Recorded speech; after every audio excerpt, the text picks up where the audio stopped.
University of Melbourne, Australia. Kepala UPT International Office, Pak Dr. Rino, dan juga rekan-rekan semua yang bergabung dalam sesi sharing session Australia Award terkait dengan kegiatan dari UPT International Office. Pertama-tama marilah kita panjatkan puji syukur kepada Allah SWT, Tuhan Yang Maha Esa, yang telah memberikan nikmat serta karunia pada kita semua sehingga kita dapat berkumpul bersama dalam webinar siang hari ini. Jadi saya atas nama Wakil Rektor Bidang Perencanaan Kerjasama Bisnis dan Informasi menyampaikan apresiasi dan terima kasih atas terlaksananya kegiatan webinar siang hari ini. Kita tahu bahwa studi lanjut merupakan salah satu upaya kita untuk mendorong peningkatan kualitas sumber daya manusia, khususnya SDM di UNS, lebih-lebih UNS sebagai PTNBH, Perguruan Tinggi Negeri Badan Hukum, yang diharapkan bahwa SDM-nya itu berkualifikasi PhD atau doktor. Kita harapkan bahwa para dosen diharapkan atau alumni langsung studi lanjut ke luar negeri. Ini merupakan salah satu IKU, indikator kinerja utama UNS. Nomor satu, bahwa banyaknya lulusan yang langsung bekerja atau langsung studi lanjut dan berwirausaha. Saya kira kerjasama dengan Communication and Promotion Manager Australian Award Indonesia, ini merupakan suatu kerjasama yang kita harapkan bersama. Kami di UNS saat ini memiliki target untuk meningkatkan jumlah alumni yang lanjut jenjang studi S2 maupun S3 yang diharapkan pada tahun 2021 ini akan mencapai 20,29%, sehingga kita perlu memberikan sosialisasi dan pencerahan agar para alumni juga setelah lulus dari UNS bisa segera mengambil studi lanjut di luar negeri. Kemudian kesempatan sesi informasi beasiswa ini adalah kesempatan yang sangat baik bagi sivitas akademik UNS untuk meraih studi lanjut baik S3 ya, S3. Untuk para alumni bisa mengambil program master maupun PhD. Dilanjut di luar negeri, khususnya saat ini merupakan salah satu upaya untuk menghadapi kompetisi global, ya, global challenge, global competition. Ya.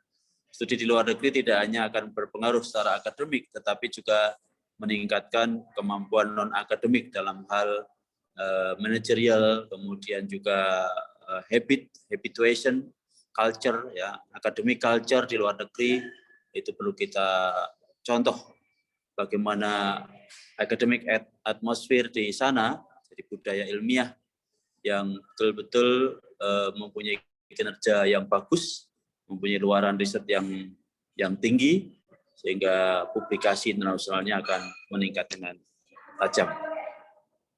Selain juga budaya pemahaman antar budaya yang diharapkan setelah selesai kuliah di luar negeri memberikan kontribusi positif pada pengembangan UNS dan juga pembangunan di tanah air kita ini. Pada masa yang pandemi ini kita hadapkan pada keterbatasan untuk melakukan perjalanan ke luar negeri, sehingga minat untuk melanjutkan studi lanjut di luar negeri itu saat ini sedang menurun. Maka banyak mahasiswa dan dosen bertanya apakah mungkin melakukan studi luar negeri. Oleh karena itu kami mendorong I.O. bekerjasama dengan Australia Award mengadakan sesi informasi tentang kesempatan kuliah ini, bagaimana kuliah di Australia, bagaimana beasiswa atau Australia Award scholarship dari Australia yang bisa kita raih di suasana pandemi COVID-19 ini, dan bagaimana kesempatan-kesempatan belajar di luar negeri khususnya di Australia. Akhirnya kami berharap semoga session Australian Award ini bermanfaat bagi para peserta. Ya, jadi sesi informasi AAS siang ini dapat memotivasi para peserta untuk berkompetisi dalam peningkatan kualitas sumber daya manusia, yang setelah ini saya harapkan akan banyak mahasiswa dan lulusan serta para dosen UNS yang ikut mengikuti kompetisi di Australia Awards ini dan betul-betul bisa berangkat ke Australia. Demikian yang bisa saya sampaikan. Dengan mengucap Bismillahirrahmanirrahim, maka sesi informasi beasiswa Australia Award ini secara resmi saya nyatakan dibuka. Mohon maaf, ini saya berada di luar kampus induk, sedang ada rapat RKPU, pimpinan universitas di PGSD Klecok. Terima kasih. Assalamualaikum warahmatullahi wabarakatuh. Waalaikumsalam warahmatullahi wabarakatuh. Terima kasih atas sambutannya, Prof. Sasidan. Baik, teman-teman peserta yang berbahagia, seperti disampaikan tadi bahwa acara siang hari ini, webinar Info Session Australia Award Scholarship, terwujud berkat kerjasama UPT, kerjasama dan layanan internasional UNS atau International Office UNS dan Australia Award. Ya, jadi kita akan bergerak ke agenda selanjutnya, yaitu pemaparan Australia Award Scholarship. Namun sebelum itu saya akan perkenalkan dulu moderator kita pada siang hari ini yang akan memandu jalannya pemaparan tersebut. Pemaparan akan dipandu oleh Bapak Ferry Setiowibowo, SE, MM, PhD. Beliau adalah koordinator wilayah untuk Amerika dan Oseania di UPT Kerjasama dan Layanan Internasional. Bapak Ferry lahir di Jakarta tanggal 22 Februari 1974. Beliau pernah menempuh studi S1 di Undip, jurusan Ekonomi Manajemen, lalu melanjutkan studi di UGM dan menempuh PhD di Curtin University Australia. Sungguh luar biasa, ini banyak sekali pencapaian yang telah diraih oleh Bapak Ferry dan juga artikel atau research yang telah dilakukan. Jadi moderator kita siang hari ini cukup luar biasa, nanti bisa memandu jalannya acara pada siang hari ini dengan baik. Tanpa berpanjang lebar, saya akan berikan waktu dan platformnya kepada Bapak Ferry Setiowibowo. Silakan, Pak. Baik, terima kasih Mas Indra atas perkenannya. Baik, saya ucapkan selamat datang buat Bapak Wakil Rektor bidang Rektor 4 bidang kerjasama bisnis dan informasi, Profesor Dr. Redrat Sajid dan MSI. Kemudian juga tidak kalah saya sambut buat Ibu Riantisa Vika Utsara, yaitu Communication and Promotion Coordinator Australia Award, dan Bapak Dede Indra Kurniawan, Communication and Promotion Manager Australia Award di Indonesia. Kami juga mengucapkan selamat bergabung bagi Bapak dan Ibu dosen semua yang hadir di dalam acara ini. Sesi info sharing untuk hari ini utamanya adalah mengenai Australian Award. Banyak dari kita, baik mahasiswa maupun dosen, sangat berminat untuk studi lanjut di Australia. Tapi salah satu kendalanya adalah masalah biaya dan berangkatnya gimana gitu. Tapi ini ada salah satu info menarik untuk kita semua yang mungkin penting buat kita semua, terutama untuk dosen dan mahasiswa yang ingin studi lanjut S2 maupun S3 di Australia. Sebelum pemaparan dari Australia Award, kami akan bacakan CV dari Ibu Riantisa Vika Utsara. Beliau adalah Communication and Promotion Coordinator at Australia Award in Indonesia. Beliau sudah bergerak banyak sekali dalam kegiatan pengembangan sumber daya manusia, mulai dari tahun 2014 sudah terlibat dalam Global Entrepreneurship Program di Indonesia, kemudian juga sebagai Communication Officer di British Council, juga sebagai Chief Communication Officer KAUSINDI, Conference of Australia and Indonesian Youth. Mulai tahun 2018 beliau sudah terlibat dalam Australia Award sebagai Communication and Promotion Coordinator. Jadi beliau sangat mengerti dan menguasai mengenai Australia Award. Beliau juga didampingi oleh Bapak Dede Indra Kurniawan, yaitu Communication and Promotion Manager at Australia Award. Beliau sudah bergerak di Australian Award ini sejak tahun 2015. Jadi tanpa panjang lebar, kita dengarkan pemaparan mengenai Australian Award.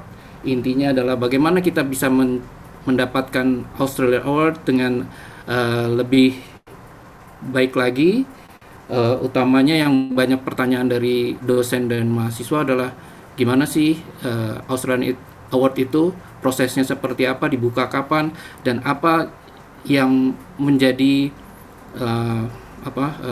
target utama dari Australian Award ini. Waktu dan tempat kami berikan untuk Ibu Riantisa Vika Utsara selama 35 menit. Terima kasih. Terima kasih banyak Pak Peri. Selamat siang semuanya. Assalamualaikum warahmatullahi wabarakatuh. Terima kasih juga untuk Mas Indra, Bapak Ajit Sajidan, Ibu Ratri, ada juga Mbak Fitri yang selama ini sudah banyak membantu dan kami sering komunikasi selama persiapan. Dan hari ini saya ditemani oleh Pak Dede Indra Kurniawan yang nanti akan ikut juga membantu saya dalam menjawab pertanyaan-pertanyaan dari teman-teman di sini. Oke, tanpa berlama-lama lagi, saya juga mungkin presentasinya ini tidak perlu berlama-lama, supaya nanti kita punya banyak waktu ya, diskusi pada saat sesi tanya-jawab.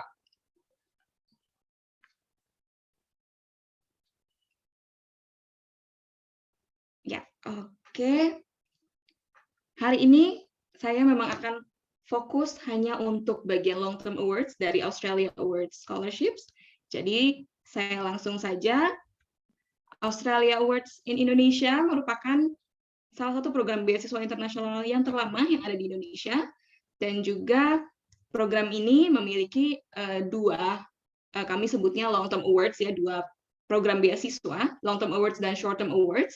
Jadi yang long term atau yang LTA ini untuk postgraduate scholarships, jadi untuk S2 dan S3, dan ada juga yang short term awards atau short course scholarships, tapi bidang-bidangnya itu sangat spesifik. Jadi untuk setiap tahunnya bisa berbeda-beda tema yang ditawarkan, dan itu nanti Bapak Ibu, teman-teman semua di sini bisa periksa lagi di website kami di australiaawardsinIndonesia.org mana yang sedang dibuka, karena persyaratan masing-masing juga berbeda-beda. Dan tentunya tujuan dari program beasiswa Australia Awards ini untuk meningkatkan sumber daya manusia di Indonesia dan membina hubungan masyarakat antara Indonesia dan Australia menjadi lebih baik, juga secara global, secara umum maksudnya, membina hubungan bilateral antara Australia dan Indonesia lebih baik lagi. Ini adalah beberapa poin penting yang teman-teman di sini harus ketahui. Jadi program beasiswa Australia Awards khususnya yang long term awards ini tidak ada batasan usia bagi pendaftar. Jadi siapapun boleh mendaftar. Lalu tidak ada batasan frekuensi. Jadi kalau belum berhasil sampai kapanpun masih boleh terus mendaftar ya. Jadi tidak ada kata blacklist, tidak ada kata batasan harus mendaftar sampai berapa. Jadi pokoknya terus mencoba sampai berhasil. Dan tahun ini kami menyediakan up to 200 beasiswa pascasarjana, namun memang kami tidak bisa pastikan apakah memang bisa sampai 200. Intinya adalah up to 200, artinya bisa saja di bawah 200, karena kami juga masih mengikuti perkembangan saat ini, dan kami berharap bisa memberikan beasiswa yang banyak, tetap seperti tahun-tahun sebelumnya. Dan tentunya program ini terbuka untuk umum, jadi teman-teman yang berasal dari wilayah manapun di Indonesia boleh mendaftar, namun kami mendorong, artinya kami memberikan prioritas kepada teman-teman perempuan, pelamar dengan disabilitas, dan teman-teman yang KTP-nya berasal dari Geographic Focus Areas atau GFA yang terdiri dari 7 wilayah. Jadi 7 itu ada NTT, NTB, Papua, Papua Barat, Maluku, Maluku Utara, dan Aceh. Jadi teman-teman yang KTP-nya berasal dari salah satu dari 7 wilayah tadi, termasuk yang kami prioritaskan. Ini adalah 3 bidang besar yang kami prioritaskan terutama untuk tahun ini, adalah ketahanan kesehatan, pemulihan ekonomi, dan stabilitas. 3 bidang ini terkait dengan penanggulangan pandemi saat ini, atau COVID-19 recovery. Detailnya seperti ini. Ini bisa teman-teman lihat saja, tidak perlu dicatat, karena bisa dicek lagi di website kami lebih lengkapnya. Ini contoh-contoh saja, judul-judul yang termasuk dari bidang ketahanan kesehatan. Ada kesehatan ibu dan anak, kesehatan masyarakat atau public health, yang selama ini banyak sekali masyarakat Indonesia yang memilih kesehatan masyarakat di Australia, terutama di University of Melbourne tuh banyak sekali alumninya, lalu ada ilmu pembangunan, ilmu internasional, dan lain-lain. Saya sekilas saja, karena nanti juga bisa saya jelaskan lebih detail di belakang. Lalu ini contoh-contoh bidang studi yang termasuk dari bagian stabilitas. Seperti itu ada ilmu politik dan pemerintahan, pengelolaan belanja publik, desentralisasi, dan lain-lain. Dan yang terakhir, untuk bidang besar pemulihan ekonomi, contoh-contohnya adalah ini. Nah, sebenarnya teman-teman tidak perlu terlalu terpaku kepada judul-judul yang ada di sini. Ini contoh saja sebenarnya ya. Jadi, apapun bidang studi yang mau dipilih, itu bisa. Nah, kalau bisa lagi, poinnya akan lebih meningkat lagi dan akan lebih berpotensi mendapatkan beasiswa Australia Awards kalau memiliki kaitan atau benang merahnya dengan bidang-bidang yang kami prioritaskan ini. Gitu ya. Jadi, penanggulangan COVID-19 itu tidak melulu terkait dengan kesehatan misalnya, atau hal-hal yang terlihat jelas dampaknya dipengaruhi oleh kondisi pandemi saat ini. Karena semua bidang sebenarnya bisa saja diperbaiki berdasarkan apa yang terjadi selama ini. Jadi dengan misalnya ekonomi, kita juga bisa menanggulangi pandemi dengan belajar ekonomi dan juga kehutanan. Jadi kalau memang bisa dikaitkan relevansinya dalam penulisan esai atau jawaban di portal Oasis nanti ya, itu bisa memberikan nilai plus sehingga lebih berpotensi mendapatkan beasiswa. Dan ini adalah beberapa benefit yang bisa teman-teman dapatkan sebelum berangkat ke Australia. Yang pertama adalah pelatihan akademik bahasa Inggris, atau kami sebut dengan AAP. Sebelum-sebelumnya, program ini dilakukan secara tatap muka, dan biasanya diadakan di antara Jakarta atau Bali. Tapi tahun ini, karena kami juga mengikuti perkembangan pandemi, jadi program ini dilakukan secara online. Lalu ada biaya visa, pemeriksaan medis, ronsen, asuransi kesehatan, juga ada biaya perjalanan domestik dari tempat asal ke lokasi EAP kalau pelatihan bahasa Inggris ini dilakukan secara offline. Lalu ada sesi konsultasi langsung dengan perwakilan Universitas Australia yang biasanya kami sebut sebagai University Info Day. Baru-baru ini kami adakan bulan lalu, jadi kami sebelumnya mendatangkan secara langsung ya, tahun-tahun sebelumnya, perwakilan universitas di Australia, namun tahun ini kami lakukan secara online. Dan untuk tahun berikutnya atau yang sesi berikutnya nanti akan diinfokan lagi tergantung kondisi saat ini. Dan tentunya ada pendampingan saat proses aplikasi, penempatan dan keberangkatan. Jadi yang membedakan beasiswa Australia Awards dengan beasiswa lainnya, kami tidak meminta LOA atau Letter of Acceptance di awal. Jadi, artinya teman-teman tidak perlu apply ke kampus pilihan teman-teman. Jadi, walaupun nih teman-teman di awal sudah harus memiliki pilihan atau sudah harus research dulu ya. Misalnya teman-teman mau pilih jurusan apa, universitas apa, dan sudah harus menentukannya dalam application form, yaitu yang ada di portal Oasis dan additional form di website kami. Namun, walaupun sudah harus menentukan pilihan, teman-teman tidak perlu apply dulu ke kampusnya, karena kami tidak meminta LOA di awal. Nantinya, setelah teman-teman sudah berhasil mendapatkan beasiswa Australia Awards, artinya beasiswanya sudah secure nih ya, sudah resmi menerima beasiswa Australia Awards, teman-teman saya dan Pak Dede lah, teman-teman kami dari tim Australia Awards yang akan membantu para applicants, para pelamar beasiswa yang sudah resmi mendapatkan beasiswanya ini untuk mendaftar ke universitas pilihan mereka masing-masing, begitu. Lalu ada dukungan pengurusan visa bagi keluarga dari penerima beasiswanya. Ini biasanya banyak sekali yang menanyakan ya. Nah, jawabannya boleh. Kami memperbolehkan teman-teman penerima beasiswa untuk membawa keluarganya ke Australia. Dengan catatan, biaya hidup di Australia hanya diberikan kepada si penerima beasiswanya saja. Nah, untuk pasangan dan anak-anak, hanya kami dukung dengan pengurusan visa. Dengan pengurusan visa ini, pasangan dari penerima beasiswa bisa bekerja secara full-time di Australia. Artinya, ada bantuan atau ada kemungkinan untuk mendukung biaya hidup selama di sana. Dan anak-anaknya juga bisa sekolah di sekolah umum atau public school di sana yang biasanya gratis. Jadi memang kami tetap mendukung supaya teman-teman bisa tetap berangkat ke Australia bersama keluarga. Walaupun begitu, biasanya kami berikan jeda waktu dulu ya. Jadi lebih baik paling tidak 6 bulan setelah penerima beasiswanya sudah sampai di Australia sehingga sudah settle dulu. Lalu ini adalah manfaat beasiswa saat studi di Australia. Ada biaya perjalanan domestik dan luar negeri, tentunya juga ada program pengenalan akademik atau IAP saat pertama tiba di Australia, 1 kali diberikan, lalu ada biaya penempatan atau establishment allowance yang juga 1 kali diberikan saat pertama tiba, yaitu kami berikan 5.000 Australian dollar.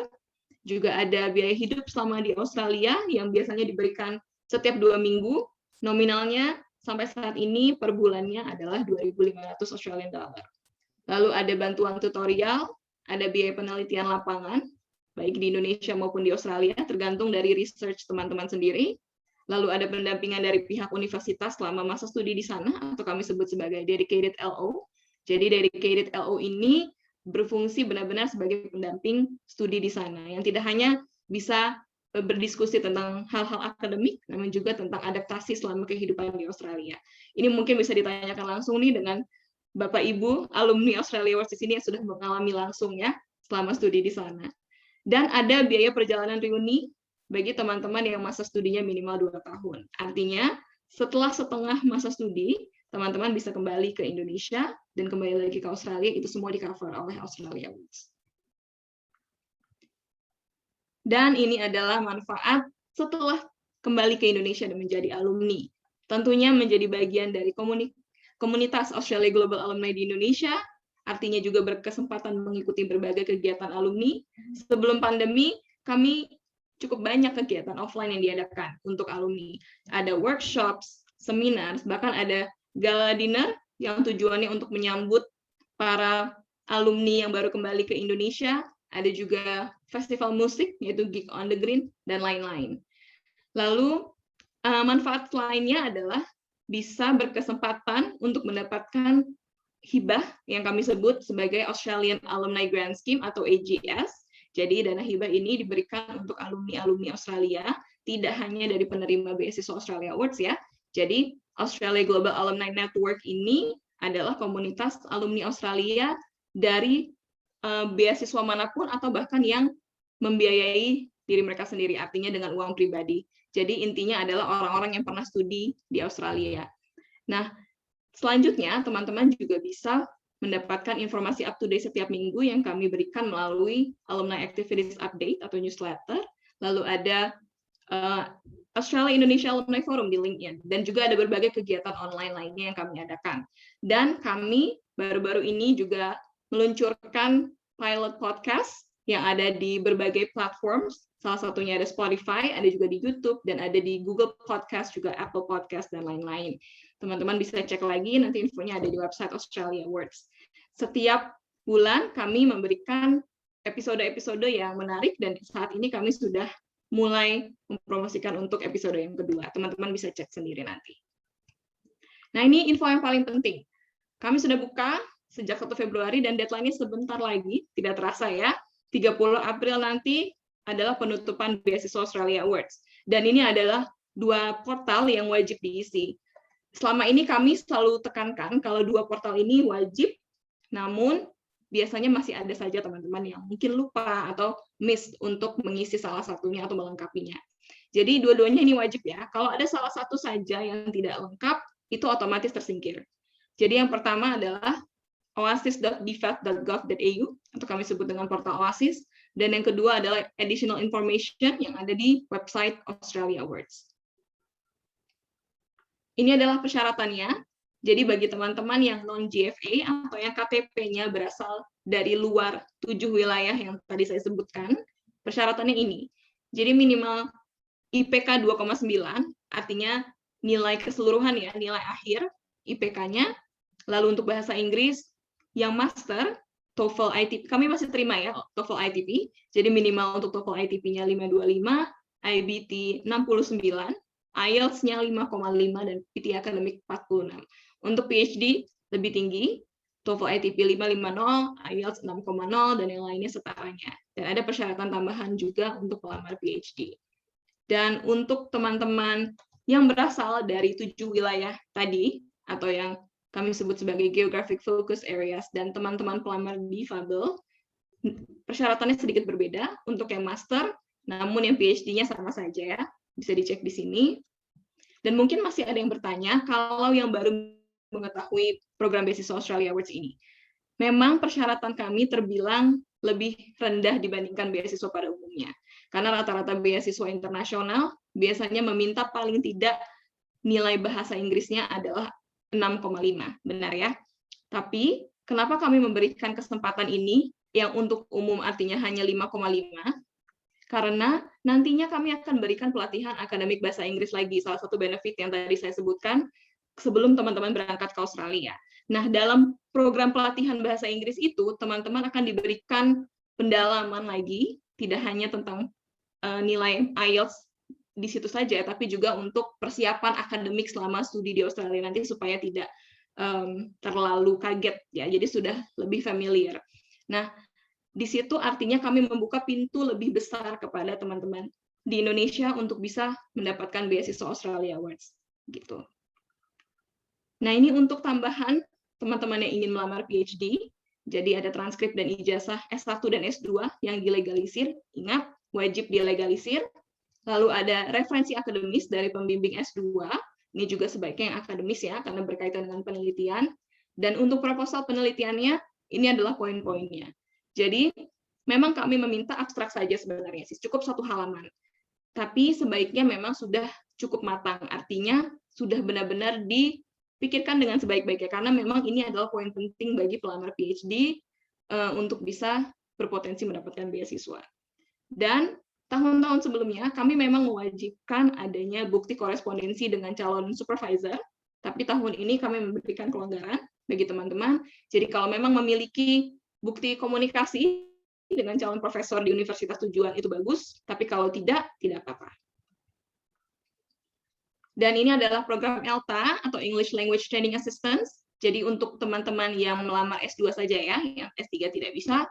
Jadi yang S2 yang nilai bahasa Inggrisnya belum mencapai 5,0, karena ini memang ditujukan hanya untuk teman-teman yang berasal dari Indonesia Timur, yaitu NTB, NTT, Papua Barat, Papua, Maluku, dan Maluku Utara. Dan teman-teman dengan pelamar disabilitas dari seluruh provinsi di Indonesia. Jadi, target pesertanya hanya terbatas untuk teman-teman ini, dan mereka yang hanya untuk melamar S2. Jadi, ini hanya ditujukan bagi mereka yang memang sudah memenuhi persyaratan lainnya, artinya yang lainnya sudah oke, tapi nilai bahasa Inggrisnya saja yang belum cukup untuk mendaftar beasiswa Australia Awards. Kami bantu dengan adanya English Language Training Assistance. Untuk dokumennya, singkatnya adalah SIGCAT. Jadi ada sertifikat asli hasil IELTS atau TOEFL atau PTE, boleh pilih salah satu.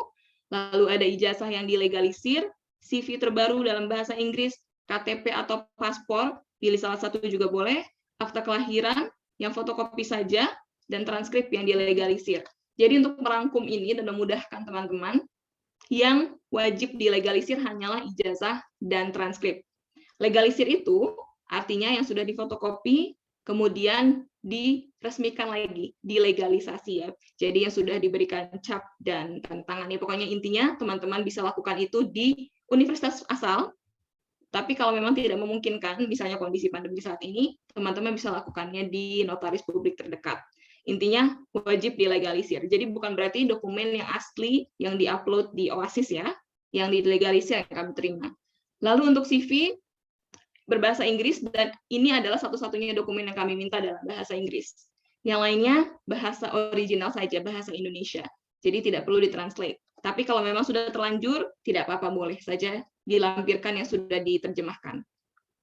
Ini contoh saja sertifikat TOEFL yang asli dan benar seperti apa. Dan ini adalah deadline, timeline maksud saya. Jadi kita masih di tahap 1 ya. Menunggu sampai 30 April 2021. Tahap keduanya nanti pengumuman untuk hasil seleksi tahap 1.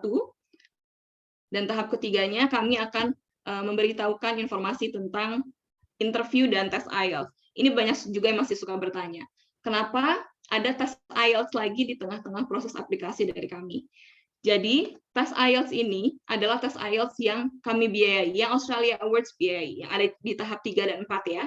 Jadi tujuannya sebenarnya adalah sebagai placement test supaya kami bisa mengetahui berapa lama durasi teman-teman mengikuti pelatihan bahasa Inggris sebelum keberangkatan itu ya, pelatihan akademik yang tadi saya sebutkan. Karena setiap individu waktunya bisa berbeda-beda. Nah, itu ditentukan dari tes IELTS ini. Nantinya setelah teman-teman selesai melakukan pelatihan akademik, hasilnya sudah ada, sudah ikut tes lagi. Nah, itulah yang digunakan untuk melamar ke universitas tujuan. Nanti kita lihat mana yang hasilnya lebih bagus dibandingkan nilai yang pertama kali diberikan. Lalu, tahap keempatnya tesnya, baik itu yang interview maupun IELTS. Lalu yang tahap kelima adalah pengumuman hasil akhir. Kami rencanakan ini untuk diberikan pada Agustus 2021. Dan ini adalah kontak. Jadi kalau misalnya teman-teman hari ini belum sempat menanyakan, misalnya terlewat, atau bahkan belum terpikir, baru nanti akan terpikir ada pertanyaan, bisa hubungi kami ke email itu, longtermawards@australiaawards.indonesia.org. Karena kami masih work from home, jadi untuk saat ini kami belum bisa menerima telepon. Namun, sebenarnya di website kami sudah cukup banyak informasinya, sudah cukup jelas dan terperinci. Jadi teman-teman bisa explore lagi di website australiaawards.indonesia.org. Dan ini juga ada portal Cricos, cricos.education.gov.au. Di sana teman-teman bisa melihat misalnya ini sebenarnya adalah search engine untuk program studi dan universitas di Australia. Jadi misalnya teman-teman belum yakin mau pilih universitas mana, tapi sudah tahu bidang studinya, teman-teman bisa cek di sini, misalnya agriculture adanya di universitas mana saja di Australia, lalu teman-teman nanti bisa bandingkan. Jadi bisa research lagi, karena setiap universitas walaupun judul bidang studinya sama, bisa saja kurikulumnya berbeda. Dan teman-teman bisa lihat lagi mana yang lebih cocok dengan preferensi masing-masing. Terima kasih, selamat mendaftar, good luck. Kita lanjutkan di sesi tanya-jawab, nanti juga bisa diceritakan oleh Ibu Ratri tentang pengalamannya sendiri selama di Australia. Terima kasih. Baik, terima kasih Ibu Vika. Sangat menarik ya apa yang disampaikan. Semua informasi yang dibutuhkan untuk Australia Award sudah disajikan oleh Ibu Vika. Salah satu info pentingnya adalah bisa diakses lewat websitenya Australian Award. Oke. Tapi bersamaan dengan presentasi Bu Vika tadi, banyak pertanyaan-pertanyaan seputar spesifik atau technical terms yang ada di Australian Award. Tapi supaya kita bisa komprehensif, bisa nggak kita lanjutkan dulu ke sharing berikutnya oleh Ibu Ratri mengenai bagaimana proses beliau mendapatkan Australian Award sampai akhirnya finish dari graduated dari universitasnya dengan supporting dari Australian Award. Begitu Bu, kira-kira Bu Vika, atau mau ditanya jawab dulu sebaiknya? Nanti saja sekalian bersamaan dengan Ibu Ratri, Pak Ferry. Terima kasih Ibu. Baik. Terima kasih Pak. Saya akan membacakan CV dari Ibu Ratri sebagai presenter kedua. Bu Ratri adalah, nama lengkapnya adalah Bu Raden Rara Ratri Werdining Tias, STMT, PhD. Beliau lulusan dari perencanaan wilayah, dari Melbourne University The University of Melbourne dengan bidang ilmu Infrastructure Engineering, lulus tahun 2020. Beliau banyak kegiatannya, penelitian mengenai environmental governance dan coevolution of land and water. Jadi bidangnya lebih banyak ke engineering dan mungkin berhubungan dengan land preservation mungkin ya Bu ya. Baik, mungkin ini nanti beliau bisa sharing kepada kita dari prosesnya beliau melakukan apply Australian Award, melakukan kontak dengan supervisor, dan akhirnya kegiatan apa yang paling dianggap berkontribusi besar bagi penelitian dan pengembangan ilmu yang dimiliki oleh Ibu Ratri. Waktu dan tempat kami persilakan selama 30 menit. Nanti setelah itu kita akan adakan tanya jawab. Untuk peserta yang lain yang akan bertanya, boleh mengirimkan pertanyaannya di chat box dengan lengkap menuliskan nama, fakultas, dan ditujukan kepada siapa. Terima kasih. Silakan Bu Ratri. Ya, terima kasih Pak Ferry. Saya izin share screen ya.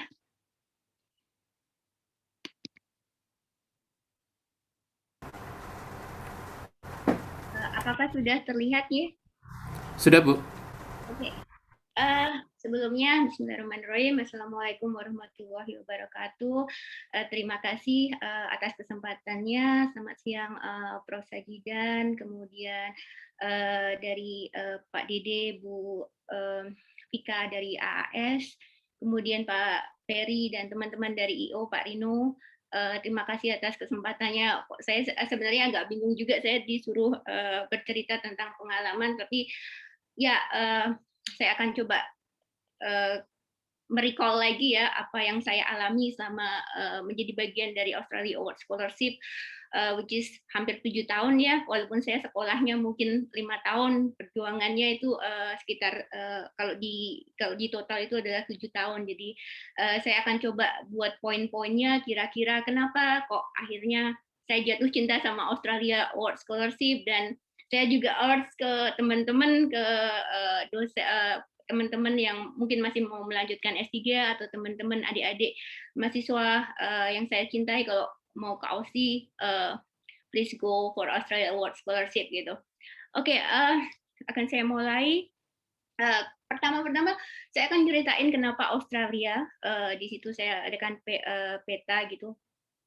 Saya sebenarnya sebelum saya menjatuhkan pilihan pada Australia gitu, saya sempat beberapa punya kesempatan untuk pergi keluar, baik untuk training ataupun diploma, dan saya juga di-funded atau dalam arti dapat scholarship dari Student NESO, kemudian dari SIDA, dari Sweden, seperti itu. Dan waktu itu juga saya ada sudah ada apa ibaratnya acceptance letter dari KTH, Royal Institute of Technology in Sweden. Tapi saya kok apa ya, kenapa Australia? Sebenarnya salah satunya adalah mungkin dari segi apa ibarat saya melihat kalau banyak universitas yang bagus di Australia, dan saya pikir itu juga menjadi apa ya, passionnya Australia untuk menyediakan universitas, ya banyak universitas reputable di sana. Kemudian yang kedua ya lebih banyak personalnya gitu ya, lebih banyak personalnya karena family saya pengen, kebetulan saya orang tua masih waktu itu masih tua, sudah berumur gitu, lebih dari 85, saya pengen yang ibaratnya cepat pulang gitu. Kalau saya bayangkan kalau saya harus di Sweden gitu, harus balik ke Indonesia gitu, saya butuh waktu berapa lama untuk pulang. Dan kemudian juga masalah climate juga saya juga agak riskan dalam healthy atau kesehatan gitu. Jadi saya putuskan memang saya pilih Australia, itu salah satu personal dari saya. Nah, kenapa Australia Award? Kenapa saya pilih Australia Award? Mungkin tadi sudah dijelaskan sekilas oleh Bu Vika ya. Pertama, saya punya banyak dosen yang sekolah di Aussie, juga sekolah di mana gitu, di luar negeri gitu. Saya tuh kalau dengar Australia Award itu pasti bilang, oh enak banget itu scholarship-nya, enak banget. Uang stipendnya besar kalau dibandingkan dengan pada saat itu ya Pak, pada saat yang lain gitu, mungkin dari Dikti atau mungkin dari mana, saya juga pernah dapat dari student dari Belanda gitu. Saya memikirkan bahwa apa namanya, ini cukup generous gitu, dari hal yang tadi diceritakan oleh Bu Vika, mulai dari pre-departure sampai di sana sampai kita pulang itu kayaknya fasilitasnya itu yang diberikan dan support sistemnya itu luar biasa gitu. Kemudian satu lagi yang penting, karena saya juga bukan berasal dari keluarga yang sultan gitu ya, kalau dibilang gitu. Jadi kalau teman-teman itu bilang, aduh itu banyak yang stipendnya tuh datangnya allowance-nya 3 bulan atau ketunda atau seperti apa gitu, kita harus kayak nyari uang dulu, bertahan hidup di sana, nanti dikirim lagi. Itu saya udah ngeri dulu ngelihatnya, ngedengernya pengalaman waktu itu ya, mungkin sekarang sudah berubah ya. Jadi waktu itu ketika ngomong Australia Award, oh selalu on time gitu, oh berarti secure gitu kan. Kemudian masalah lain lagi, kenapa saya benar-benar pengen Australia Award. Waktu itu saya belum punya anak gitu, tapi saya waktu itu berpikir bahwa kalau tadi salah satunya kalau dengan visanya dari Australia Award itu, umpamanya kita punya anak itu, childcare kita disubsidi gitu. Jadi biaya sekolah anak-anak dari keluarga yang kita bawa itu disubsidi gitu. Itu tidak terjadi di beasiswa yang lain gitu. Jadi itu salah satunya. Jadi saya nggak ngebayangin saya harus bayar 1 hari di childcare 1,5 juta kalau tanpa subsidi dari pemerintah Aussie gitu. Jadi saya pikir itu sangat family friendly ya. Kemudian ya yang terakhir, ini beasiswa susah banget didapat gitu, ibaratnya seperti itu. Tetapi itu membuat challenge buat saya waktu itu. Oke, saya ikhtiar dulu. Pertama saya harus coba Australia Awards. Kemudian kalau dilihat dari jurni, sebenarnya saya sekolah dari 2015 sampai 2020 gitu ya. Tetapi kalau dilihat saya prosesnya itu application 2013 gitu, pertengahan gitu. Itu saya sebelum merit gitu ya, sebelum merit. Jadi Australia Award itu saya dengan Australia Award itu mengalami juga fase-fase perubahan dalam hidup saya. Jadi waktu aplikasi saya belum nikah, waktu announcement saya lagi honeymoon gitu ya Bu. Kemudian waktu pre-departure training itu saya hamil. Jadi saya yang harusnya berangkat Agustus 2015, saya jadi delay. Saya harus masuk ke Agustus, saya nunggu melahirkan dulu, kemudian bayi 5 bulan harus saya bawa gitu. Kemudian dengan lika-liku di sana saya bisa submit November 2020, result saya complete minor revision itu Maret 2020 dan saya graduation kemarin Juni 2020 gitu. Jadi itu sebenarnya bukan 5 tahun tapi 7 tahun ya kalau saya dengan Australia Award gitu. Nah, kalau kita lihat tadi sudah saya ceritakan kenapa saya udah milih Australia Award, kemudian saya ikutin selection prosesnya seperti itu. Nah, di sini kalau tadi disebutkan juga, mungkin ini saya sekedar info pada teman-teman dosen yang ingin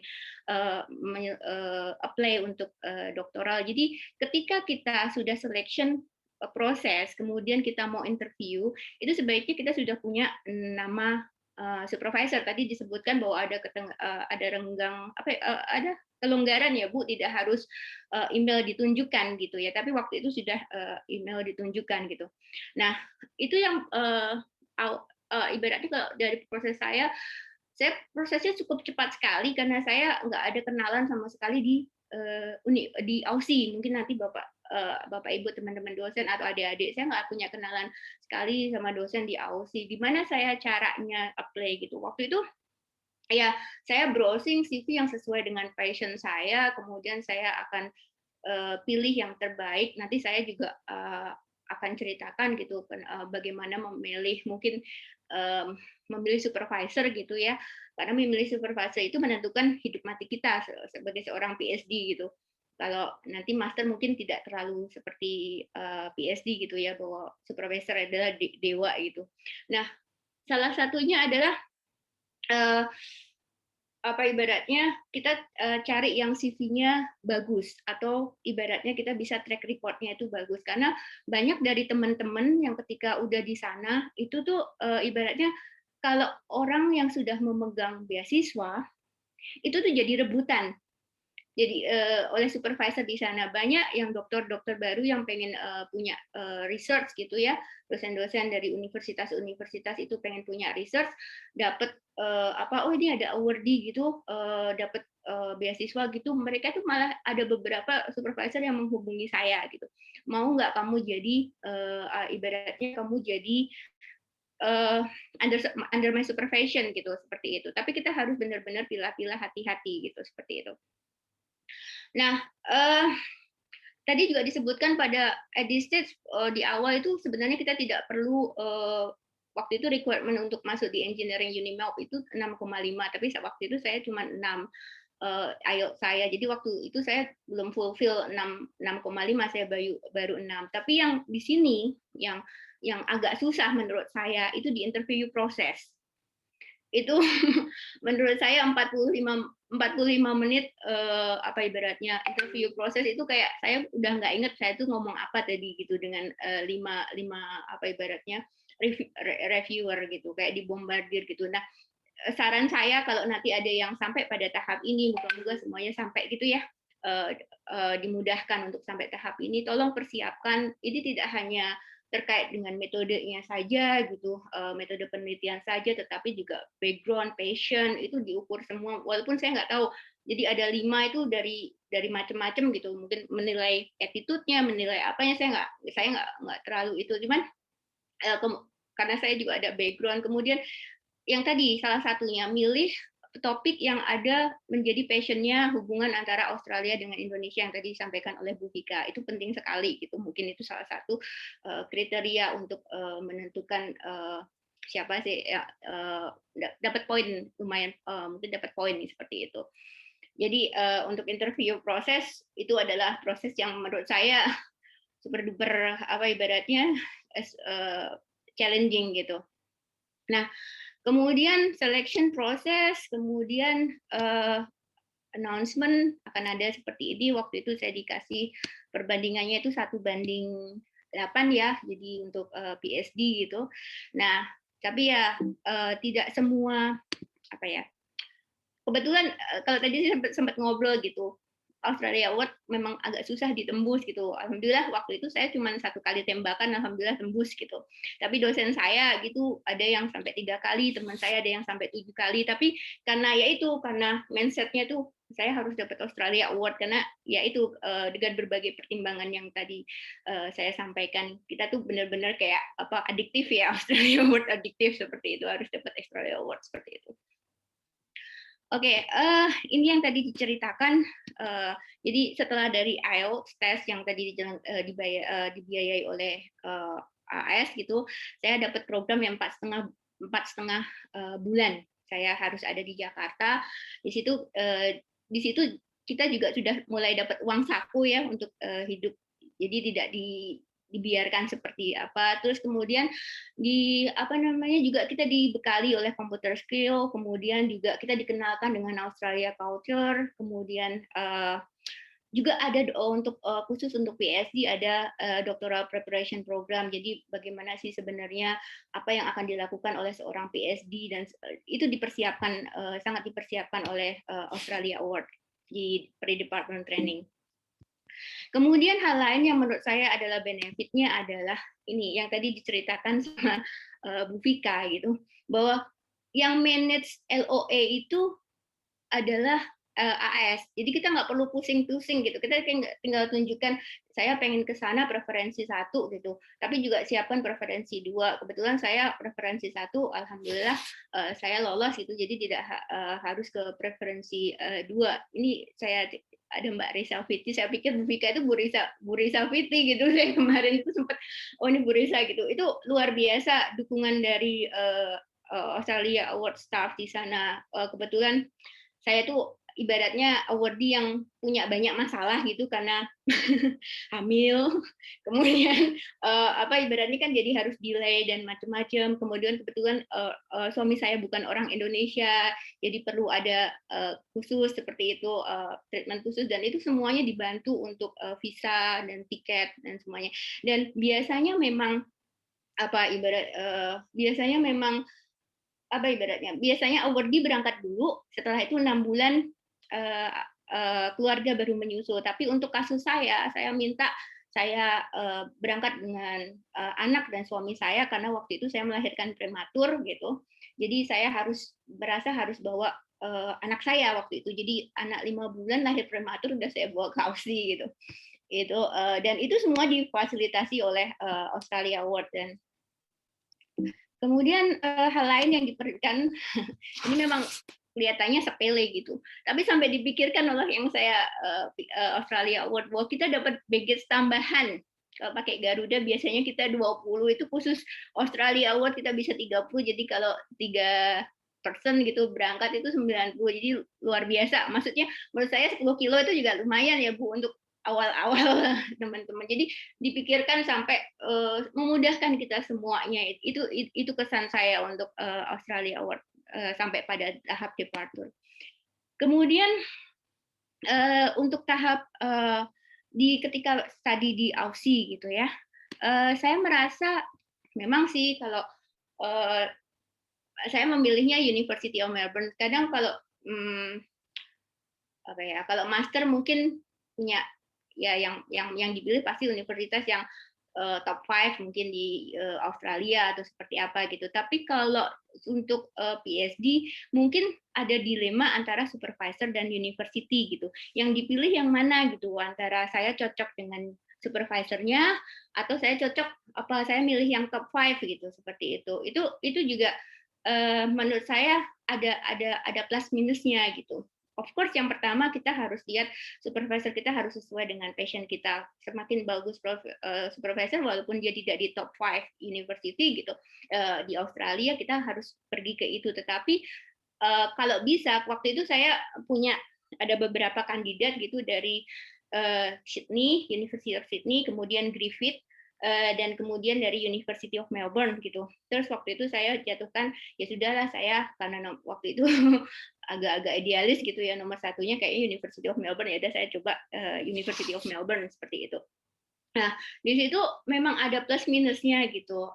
Kalau menurut saya, ketika saya compare kan, kalau di Melbourne itu ada RMIT, ada banyak university lah di situ gitu. Tapi saya melihat kalau pemilihan university itu karena kita dibayarin ya, kita nggak peduli biaya tuition fee-nya berapa gitu. Kalau dari pengalaman saya, pilihlah yang terbaik kalau bisa gitu. Nah, kemudian karena itu akan mempengaruhi dengan fasilitas-fasilitas yang diberikan oleh university. Walaupun saya pikir kalau university di Australia itu standar, tetapi saya akan ceritakan kenapa saya beruntung ada di University of Melbourne gitu. Jadi seperti yang tadi saya ceritakan, bahwa saya harus ke Melbourne dalam keadaan winter, kemudian dengan anak 5 bulan yang lahirnya prematur. Jadi di situ saya sambil pre-depart, ibaratnya IAP, Intensive Academic Program, saya sambil breastfeeding gitu. Jadi itu disediakan. Jadi di sana ada perwakilan dari Australia Award Scholarship untuk University of Melbourne. Dia sampai bilang, iya kamu kalau mau ini breastfeeding di sini, kalau mau itu sampai dipikirkan sampai seperti itu. Kemudian saya ada permasalahan dengan childcare, karena harusnya saya datang keluarga saya datang 6 bulan sesudah saya settle. Biasanya awardee itu datang terus nyari akomodasi, rumah dan sebagainya, sekolah buat anak-anaknya di antara 6 bulan itu. Tapi untuk case saya datang bersama anak dan suami saya gitu. Nah, di situ perwakilan dari Australia Award di University of Melbourne itu bantu kasih saya notification bahwa anak ini butuh childcare, karena nyari childcare itu luar biasa susah gitu. Waiting list-nya itu luar biasa, dan kalau saya tidak bisa kasih anak saya di childcare, saya tidak bisa kerja gitu. Jadi itu salah satu support yang diberikan oleh apa ibaratnya AAS di Unimap seperti itu.